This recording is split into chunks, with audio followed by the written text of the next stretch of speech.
At the same time ఒక పక్క యుద్ధ వాతావరణం ఉంటే మరి ఇక్కడ మనం మిస్ వరల్డ్ పోటీలు కండక్ట్ చేసుకుంటా ఉన్నాము. నేను మిస్ వరల్డ్ పోటీలను వాయిదా వేయవలసిందిగా ప్రభుత్వాన్ని విజ్ఞప్తి చేస్తూ ఉన్నాను. ఐపీఎల్ని కూడా వాయిదా వేసుకున్నారు. ఎట్లయితే ఐపీఎల్ వాయిదా వేశారో మిస్ వరల్డ్ పోటీలు కూడా వాయిదా వేయాలి. ఎందుకంటే ప్రపంచమంతా కూడా పోటీలన్నీ కూడా ఛానళ్లలో చూస్తూ ఉంటారు. మరి ఒక పక్క భారతదేశంలో యుద్ధం జరుగుతుంటే ఇంకొక పక్క ఈ అందాల పోటీలు పెట్టారని చెప్పేటటువంటి అపవాదు మన రాష్ట్రానికి వస్తుంది. కాబట్టి ఆ అందాల పోటీలను కూడా వాయిదా వేయాలని చెప్పి నేను మనస్ఫూర్తిగా డిమాండ్ చేస్తూ ఉన్నాను.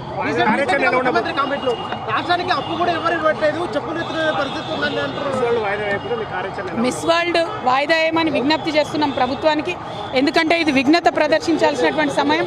ప్రపంచమంతా కూడా భారతదేశం వైపు నిలబడ్డది. ఇవాళ మనది ధర్మయుద్ధం. భారతదేశం ఎప్పుడు కూడా తప్పు చేయదు. నీతి మీద నిజాయితీ మీదనే యుద్ధం చేస్తున్నాం. మనం వారి భూభాగంలో సామాన్య ప్రజల్ని ఏమనలేదు, ఉగ్రవాదులనే హతం చేసినాం. ఈ సందర్భంగా ప్రపంచమంతా భారతదేశం వైపు నిలబడి మనం చూస్తుంది. కాబట్టి ఈ టైంలో సిల్లీగా మనము అందాల పోటీలు పెట్టి మన ప్రాధాన్యతలు వేరే రకమైనటువంటి సందేశం ప్రపంచంలో పోకూడదు. అది ప్రత్యేకించి మన రాష్ట్రంలో జరగకూడదని నేను ఒక మహిళగా విజ్ఞప్తి చేస్తూ ఉన్నాను. వాయిదా వేసుకోమని నేను కోరుతా ఉన్నాను. రీసెంట్గా ముఖ్యమంత్రి కామెంట్లు కూడా చూసినారు రాష్ట్రంలో